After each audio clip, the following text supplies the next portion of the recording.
Um. Uh-oh. Wait, does that have anything to do with Adam? Is that his character's name or his name in real life? Pause. Hold up. Is that your spouse?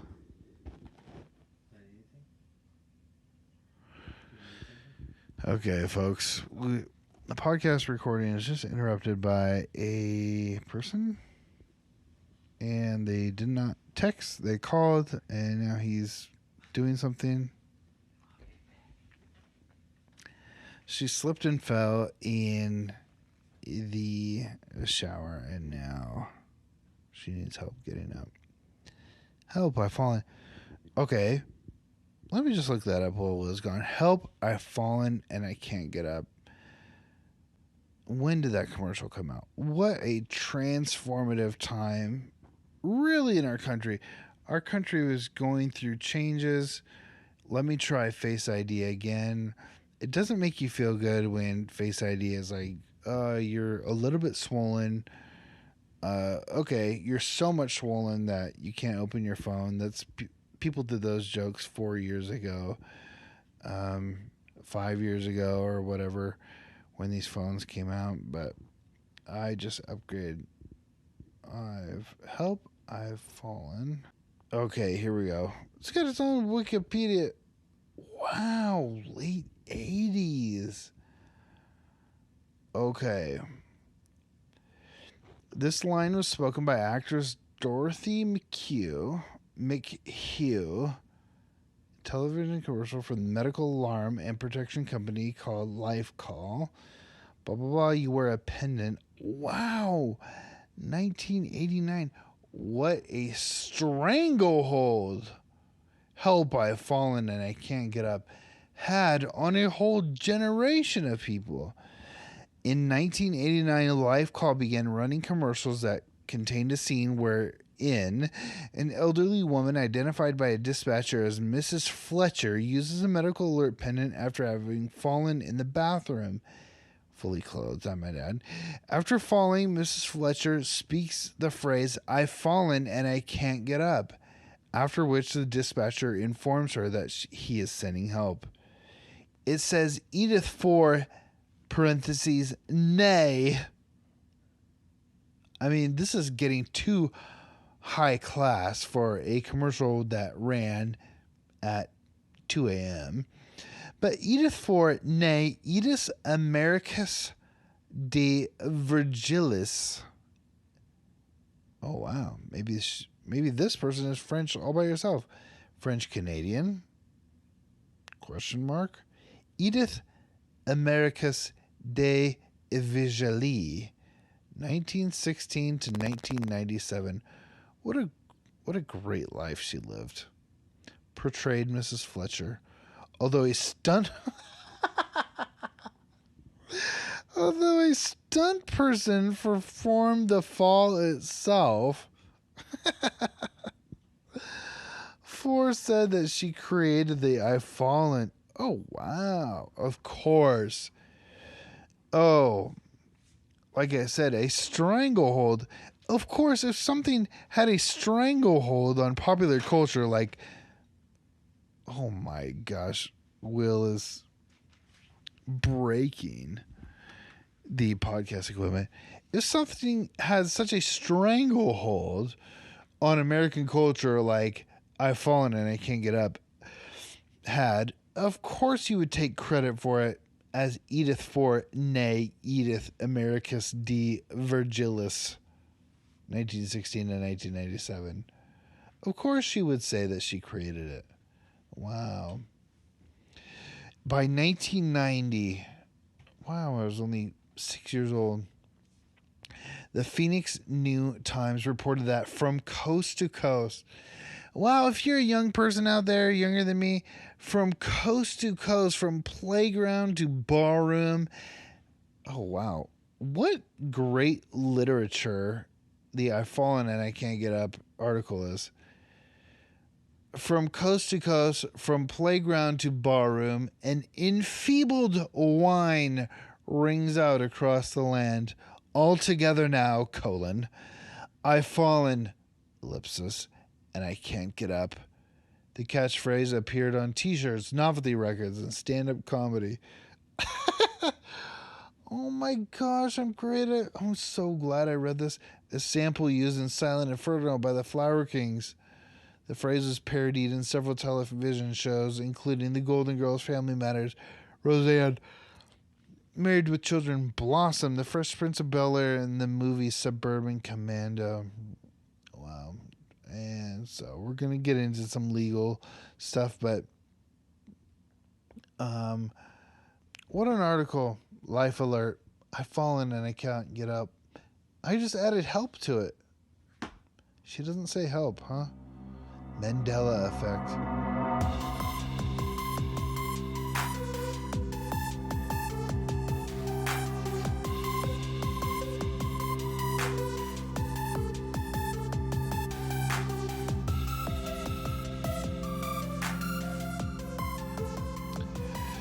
Okay, I was thinking about this at the grocery store the other day. So, they're rebranding all these things. I'm talking about all the pussy men and out there who have to have their soys and their oats Soy boys. and their stuff like that. And they've rebranded everything to make things seem more masculine, palatable, and okay to buy when you're at the grocery store. But there's one of many, maybe, companies that are holding the line with a strange name. Hungry Man. Lactaid. Yeah. Dude, how has Lactaid not rebranded? I have no idea. Lactaid. There's milk that just says lactose-free milk Yeah. on the shelf. And there's Fairlife, which is my favorite. There's Fairlife. And then there's just a box of freaking child's cold medicine sounding next to it that just says Lactaid. But you know who still buys that? Grandmama. Yes. Old people. Lactaid. They know their demographic and they're sticking to it. It doesn't even sound like lemonade. Dude, do you think they're the producers of the other kind and of Lactaid? Lemonade and Lactaid? No. But isn't lemonade ADE? Yeah.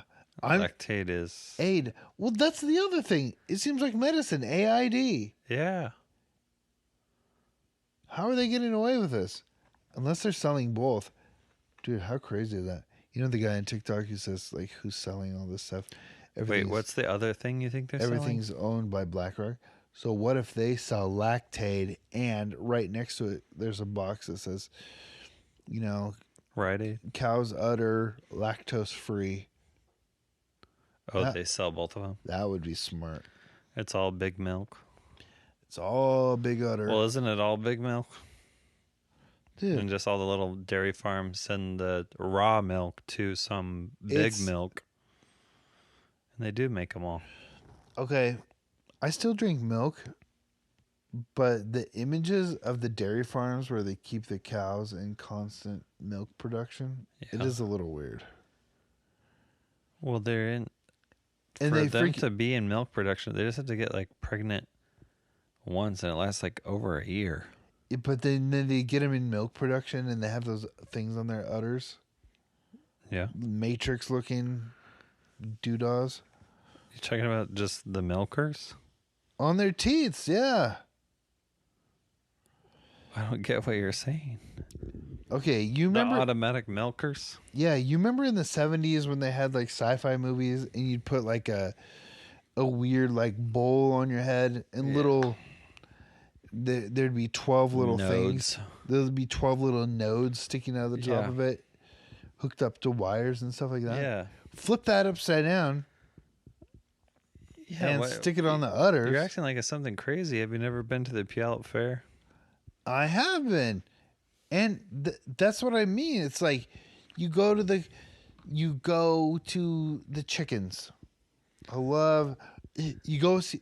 The chicken with like the crazy feathery head. Yeah. Oh gosh, those are good. You know what one I never understood? The rabbits. That's what I was going to say next. No, you love those. No. Because Rabbits are the most pointless pet I've ever heard of. okay, I agree with that. I agree they are boring, but you know what's exciting about them? Nothing. Yes. Why do some have pointy ears and some have floppy ears? What I do like the ones with the red eyes. What a beautiful world our Father God has made. Because then I like to say, the number shall be 3. I was just gonna say the next thing is pointy ears versus floppy ears. Then you got to go to the Clydesdales. OMG! Look how big this horse is. Look at that giant horse. Oh my gosh! It's like a Russian one or something. That's bigger. They're braided manes. Oh, And they put them in the little top knots. Yeah, they gotta braid their tail to keep the poop from getting in the strings. Yeah. Horsehair, and you go like horse hoof is like as big as your head. Oh, and you go like, oh gosh, I would like to play a violin with that horsehair if there wasn't so much shit in it. And then you get an elephant ear. What are we talking about? Then you go over to the cows. The milking station. Then you go over and you realize Dairy Gold has a whole barn to itself. And you go, I love chocolate milk, Mom. Give me this chocolate milk. And then they have the dairy. They have the dairy. They have all the cow barns, but then they have the milking station where they serve the ice cream.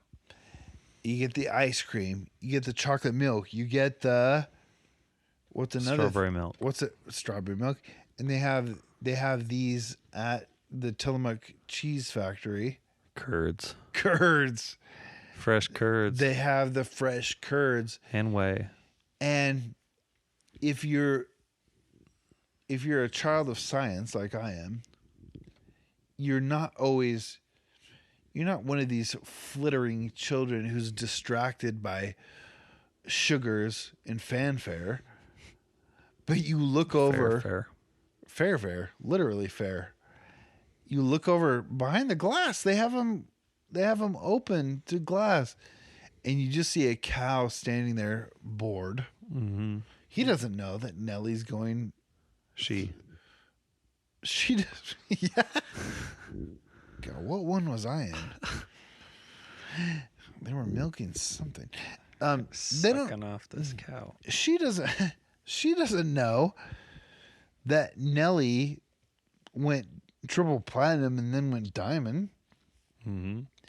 She doesn't know that Southern rap is popping off and creating a whole new subgenre that's taking over, not only Black America but white America. Mm-hmm. She doesn't know that people are wearing Band-Aids all over. All she knows that is like she could use a Band-Aid on her teats because for engorged veiny teats. There's robotics hooked up to her sexual organs. They're not sexual. They're overtly sexual. How? We were talking about this the last time I was over. But for cows? It's their memories.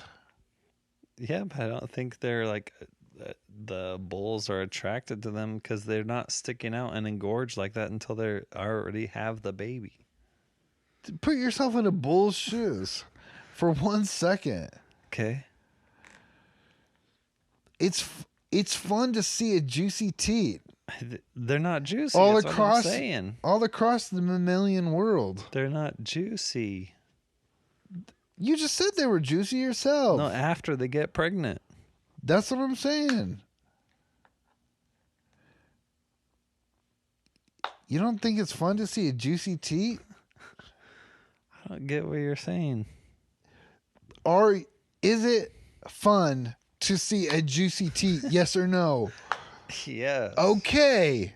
But it's not. Then it's just as it's sexual to you. I don't see how you can just so easily say that a bull doesn't care about seeing a juicy teat. It doesn't.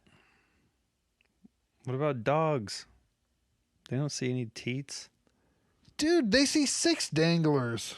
They don't until after the baby. That's why I'm saying they're not sexual. It's just as fun then. No, it's all about the scent. I think it's more about... You think dogs and bulls don't have eyes? Nope. They're colorblind. They don't know they're juicy. Yep. They don't know those veins are popping. But It all blends in. Those robotic suckers, I don't know why you're so aghast to those. I'm just saying it does look a little Matrix-like. Yeah. And the Matrix came out in 2001. That's what I'm saying. It was there to color my whole experience. I can't just think about Nelly. Now and cows and enjoy my curds. 1999. Wow. Now I have to think about, oh my gosh, this cow looks like Keanu Reeves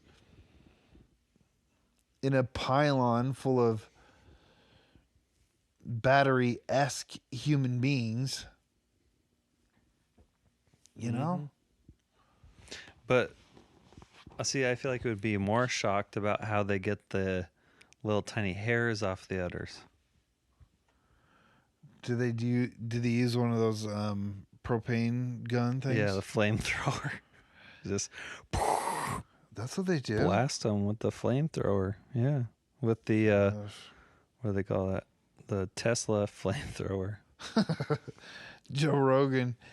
I'm gonna have to ask Tammy what she thinks about that. What?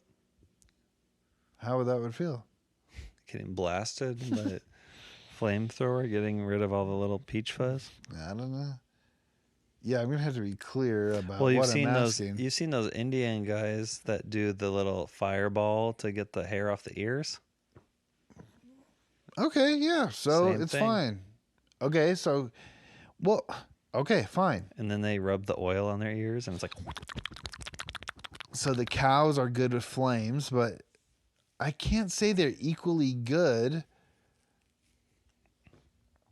They want to get with some MIT. They want to get that science out of there experiment hooked up to their tatas. Their tatas are in pain and engorged. They got to get sucked off.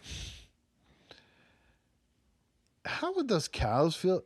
You know what's sort of messed up is we call them udders. It's just like if we called them breasts, or if we called them tits. But isn't it just? It would be breast with 4 tits on it, right?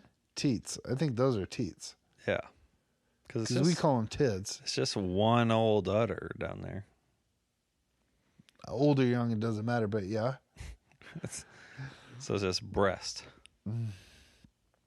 Yeah, so that's what I'm saying. If we called it breast, would we have different feelings about it? What if humans had their breasts in between their legs like cows did? Oh, man. I don't know. It'd be harder to sneak a glance, that's for sure. Yep. Harder to sneak a glance. Okay. Can I just say one thing, and I just want to piggyback? We had a whole emotional... It wasn't really emotional. I thought it was going to go to an emotional place, and then it didn't end up going there, which was fine because I didn't want to get emotional, and I'm glad I didn't. But I do want to add something that I was feeling very good about when I left here last week. Mm-hmm.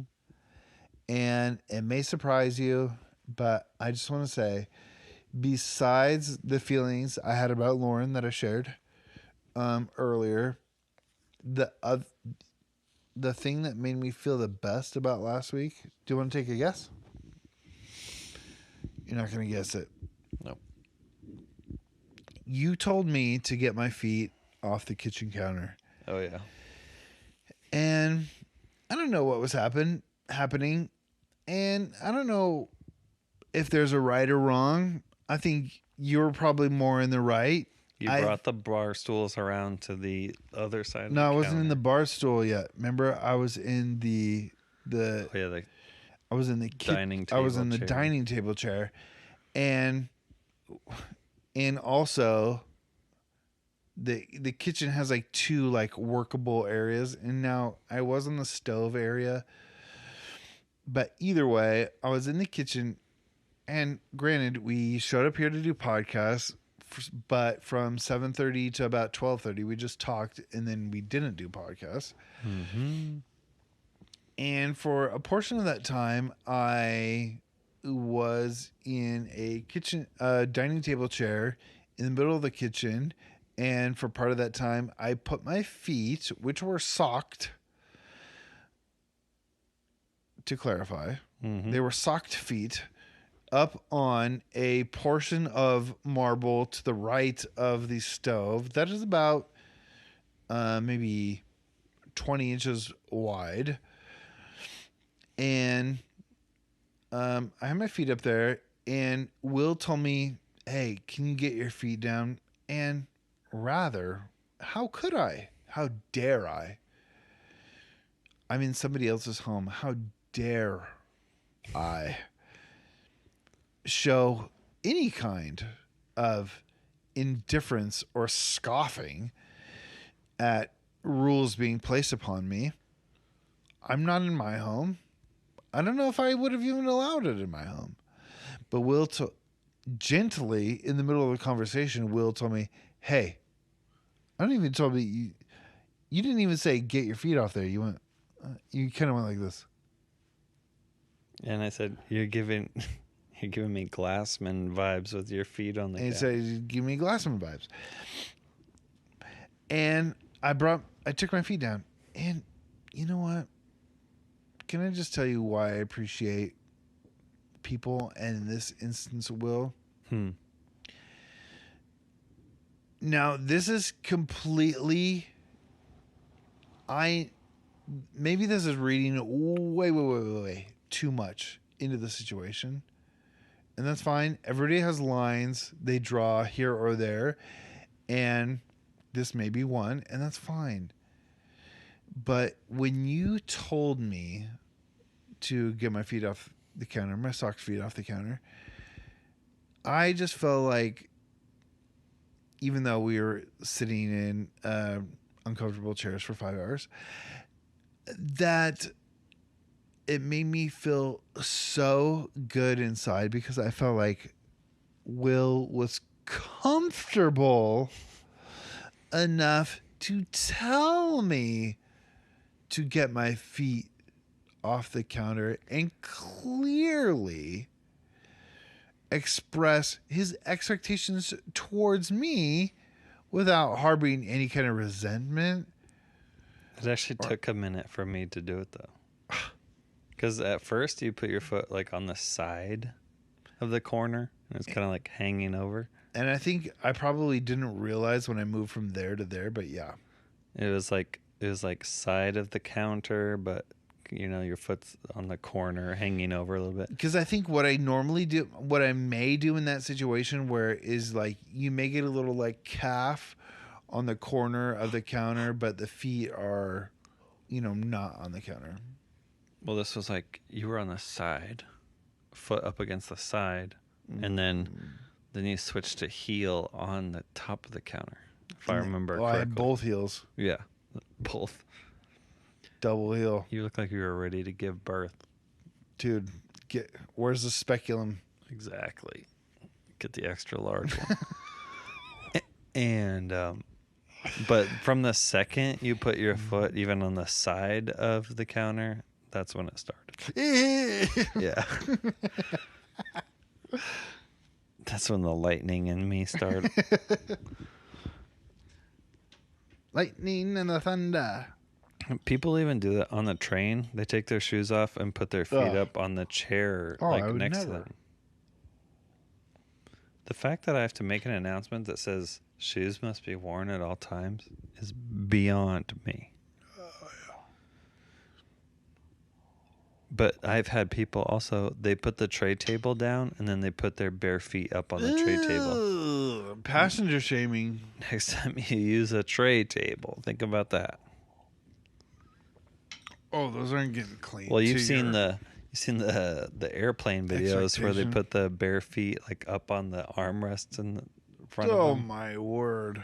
I like when they pour the water on them. Pour water on it. Have you seen that?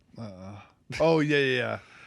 Or they stick their feet all the way under the seat, like out the front of the seat in front of them, you know? Dude, I don't know.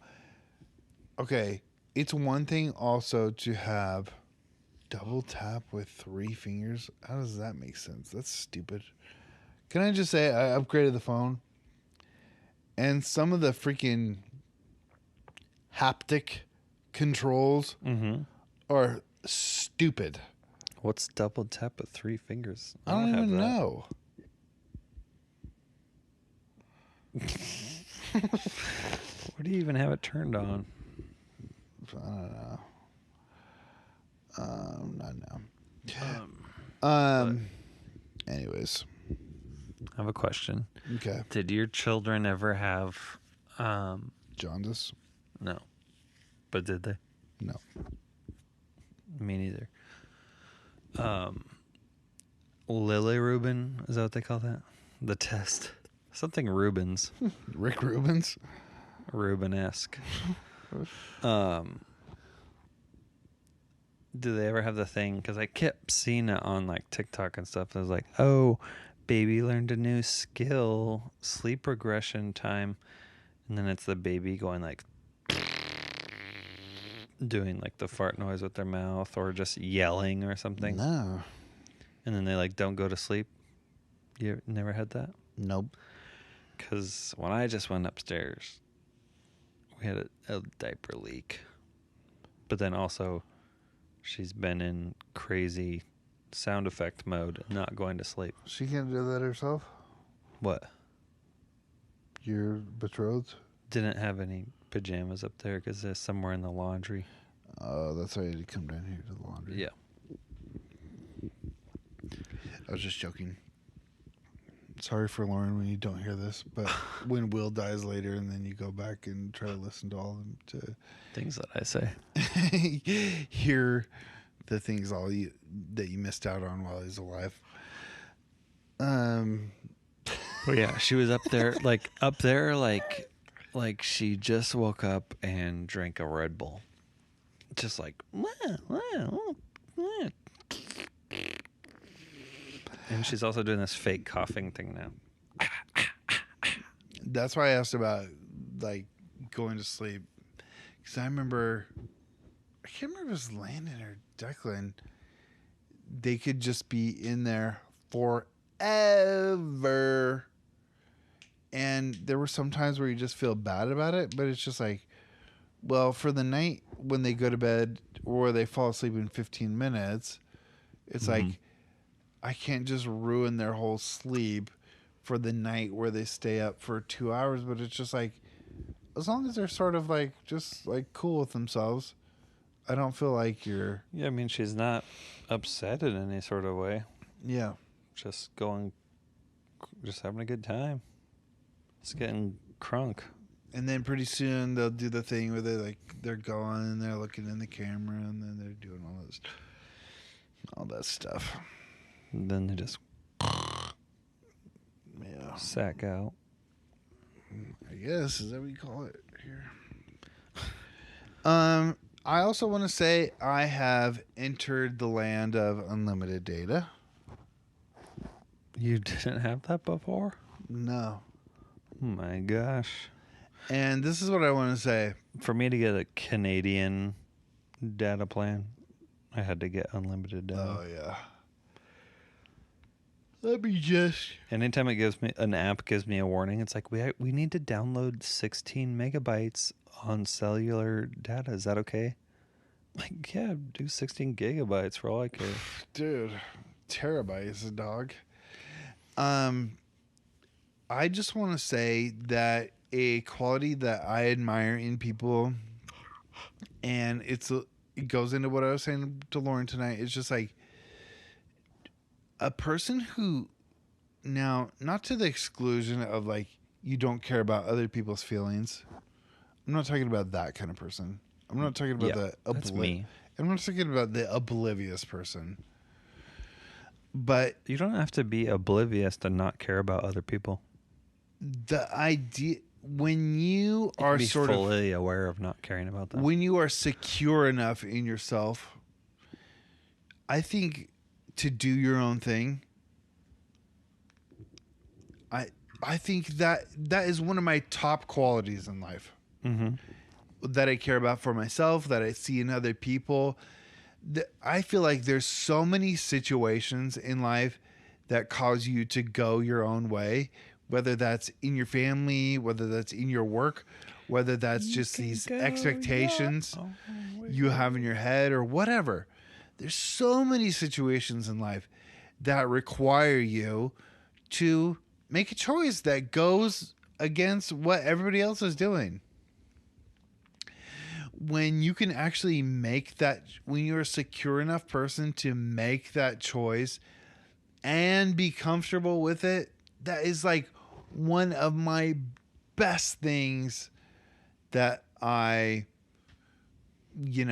see in Value. other people. A top value for me. Now, granted, I know that could go awry, but I don't know. The way I grew up, that's just one of my things. And so for me, I feel like I stayed with a plan on Verizon with data because price wise, at a certain point, it just became, it was like the most sensible for us. What was the price? Whatever it was. What was it? I don't know. We're going around, we're doing our thing. We have a certain amount of data per month. And we've had that certain amount of data per month forever. I mean, how often are you really not on Wi-Fi? Right. And I like the person who's like comfortable with where they are. They don't always have to be on their phone. Right. And rely on their cellular data to keep them happy. Mm-hmm. Just be happy with where you are. Make the most out of where you are. So then I have another. I was a slow adopter to the smartphone anyway. I was a holdout. Yeah. Because I just don't like what it does to your psyche. Mm-hmm. But I like the idea that you do you. If you want to have a 5 gig plan per month, have a 5 gig plan per month. Mm-hmm. If you decide that works for you, if you want green bubbles, have green bubbles. Poor choice. Do the thing you think is best. Be willing to change your mind if the best thing is something that you didn't decide at first. But go out there and try to do the right thing. That's respectful. That's respectable 24/7. Mm-hmm. And when it became sensible for us to get the unlimited data, that's what I'm doing. Unlimited. Did you get Landon a phone? That's next. Yeah. But it's not going to be his. And we have this thing. He has a computer for school too, because he got a computer during COVID. Right. Online school. And it's like, and we have to reiterate, like, this is not yours. Yeah. This is a thing that you use, and it is primarily for you to use. But this is not it's not going to be your phone either. Mm-hmm. It's going to be the phone that sort of like hangs out. Yeah. Because like we need to teach Declan how to use a phone. Yeah. And we do. You know what I mean? He has to know how to call 911 or whatever. Mm-hmm. I don't want him to die in a So you house. don't have a landline, right? Mm. Who does? That's what I'm saying. Probably Donald Trump. Is it a landline or is it a landline? Oh. Well, that is one of the weird things about the land, the things that they are calling like home phones now.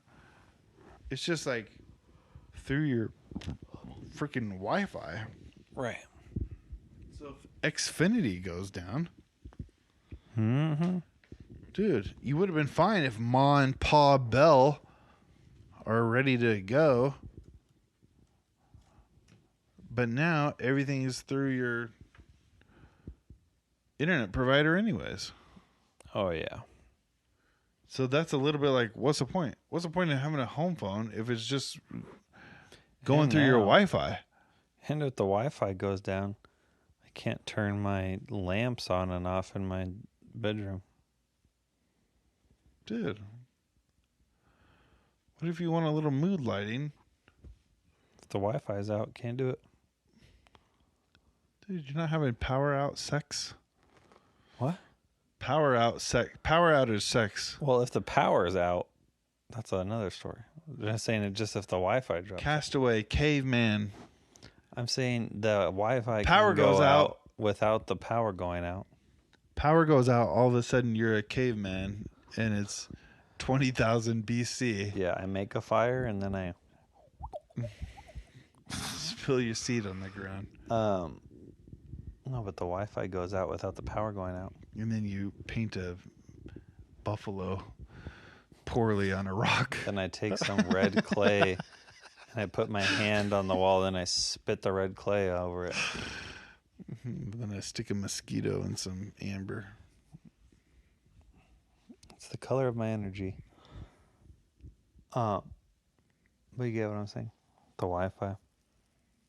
I wasn't really listening, but I believe you. I'm saying the Wi-Fi can go out without the power going out. Yeah. And we have these light bulbs that you control on your phone. Right. And then it's like, what do I do if the Wi-Fi's out? I know. I can't say even like buying a car, I kind of go like, well, what's the least amount of technology I can get in this? Because I don't need another something going out. My last car, not that it was a problem, but it had roll-up windows. It was a 2019. Okay, I get roll-up windows. It was a 2019. I was like, I didn't even know they still did that. I didn't either. Like it had Apple CarPlay and everything and all that What stuff. is this, Matt's Dodge Neon? Pretty much. It was a Chevy Sonic. Oh, yeah. What is this, Matt's Chevy Sonic? That is weird. And he left the foam writing on the back too long and it baked onto there. Remember when Robbie or whoever like drew a face on there? It's on there forever. Yeah. But yeah, it was weird. It had like the USB ports and the Apple CarPlay and blah, blah, blah, and then roll up windows. What would you call this episode? I think we need to wind it up. Well, I don't know what happened when I was gone. I talked about it falling in and I can't get up. Every time I kept laughing every time I came out of the door and I could just hear you talking. Okay, well, we'll address some topics that are in the notes app for next time. Obviously not Cambodian custom Vespas because that's been on there since 2020 and it will never be talked about in the history of this podcast. But you'll have to tune in for next time. Please share with a friend. Please. I don't know what else, please. Like and subscribe. Like and subscribe. Just send the link for somebody to subscribe. Don't even be like, hey, this is something. Just share it somewhere. The best Don't thing even say anything about is it. to have an actionable item. Do that thing in the stories where you just link to it and then people can click on it and everything. Just please.